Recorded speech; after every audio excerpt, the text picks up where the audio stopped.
Recently अपने दोस्त को नारुतो के स्ट्रगल्स बता रहा था और मैंने नोटिस किया कि पैदा होने से पहले जब मिनाटो होकागे था, कुशिना इतनी बड़ी निंजा थी, इनका खुद का एक घर था, तो ये साला सारा पैसा गया कहाँ? नारुतो साला बासी खाना क्यों खाता था? स्वागत है तुम्हारा एनिमे पुलिस के एपिसोड 1 में, जहां हम आज करने वाले हैं खुलासा थर्ड होकागे के करप्शन का। और हाँ नारुतो फैंस, कुछ क्वेश्चंस के आंसर्स तुम्हें भी देने पड़ेंगे, क्योंकि तुम सब भी जानते हो मरने से पहले कुशिना और मिनाटो ने थर्ड होकागे से प्रॉमिस लिया था कि वो नारुतो का ख्याल रखेगा। लेकिन थर्ड होकागे ने क्या किया? हम सब जानते हैं कि नारुतो कैसी जिंदगी जीता था। तुम भी जानते हो कि वो कैसे सड़ा हुआ दूध पीता था, छोटा सा था तो मछली पकड़ने जाता था, उसके पास खाने तक के पैसे नहीं थे और उसका घर नहीं एक डस्टबिन था। पर नारुतो का बाप मिनाटो तो एक होकागे था, उसकी मम्मी एक noble blood line Uzumaki blood की आखिरी मेंबर थी जिसके पास शायद अंधा पैसा हो। चलो इनके पास अंधा पैसा नहीं भी था, पर इनके पास खुद का घर था, ये स्पेशल निंजा थे। इनके पास इतना पैसा तो था कि इनका बेटा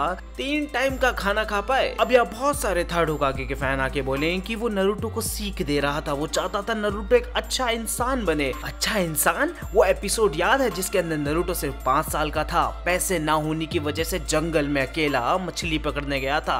मतलब तुम समझ रहे हो, एक 5 साल का बच्चा जिसे टेबल पे चम्मच से खाना खिलाना चाहिए, वो जंगल में खुद ही अपनी मछली पकड़ के पका रहा है। जिस सीन के अंदर हम देखते हैं कि थर्ड होकागे भी आता है उसकी मदद करने, पर मदद नहीं करता है, वो आके सिर्फ आखिरी में नारुतो का खाना खा लेता है। साथ ही साथ मैंने बहुत सारे लोगों को ये बोलते हुए देखा है कि नारुतो को बहुत पैसे मिलते थे, बस वो खर्च कर देता था।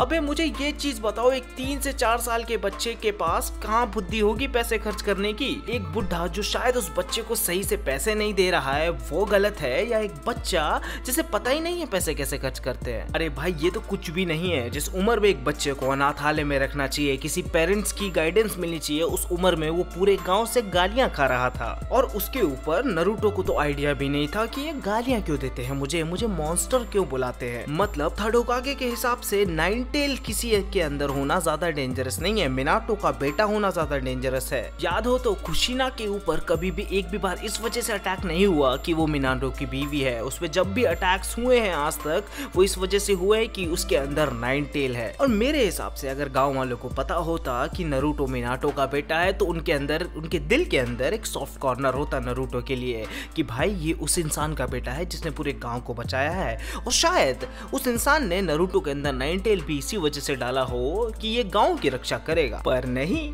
एक अच्छे हीरो बनने के लिए आपको एक गंदी सी घटिया सी सैड स्टोरी की जरूरत तो पड़ती है, जिस स्टोरी का रीजन है थर्ड होकागे का करप्शन। इस इंसान ने नारुतो के हिस्से के सारे पैसे खाकर सिर्फ अय्याशी की है, क्योंकि सासके के टाइम पे तो बराबर अमाउंट में पैसे, अच्छा रूम, एसी वाला कमरा, अच्छी पढ़ाई, अच्छी सिक्योरिटी मिल जाती थी, क्योंकि इसे मालूम था अगर ऐसा नहीं करेगा तो इताची आके इसकी गर्दन मरोड़ देगा।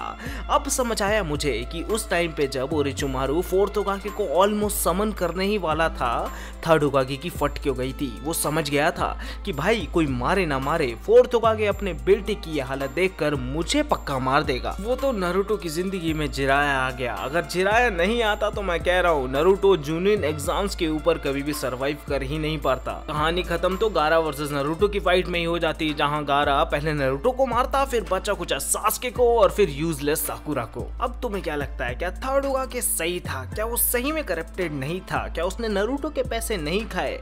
और अगर तुम इन सब चीजों से एग्री करते हो कि उसने ऐसा कुछ नहीं किया, तो क्या तुम्हें लगता है जो स्टोरी दिखाई गई है नारुतो की बैक स्टोरी, सैड स्टोरी, ये जानबूझ के सैड की गई है जिस वजह से ऑडियंस के दिल के साथ खेल पाए? ये चीज मैं तुम्हारे ऊपर छोड़ रहा हूँ, ये तुम्हारा डिसीजन है, जनता का डिसीजन है कि वो डिसाइड करें कि थर्ड होकागे ने सही किया या गलत, क्या वो करप्टेड था या नहीं था। एनिमे पुलिस का फर्स्ट एपिसोड कैसा लगा तुम मुझे कमेंट सेक्शन में बता सकते हो। बाकी तुम लोग मेरे चैनल पे दूसरी वीडियोस भी चेकआउट कर सकते हो। मिलते हैं नेक्स्ट वीडियो में। अस्सलाम वालेकुम, सायोनारा।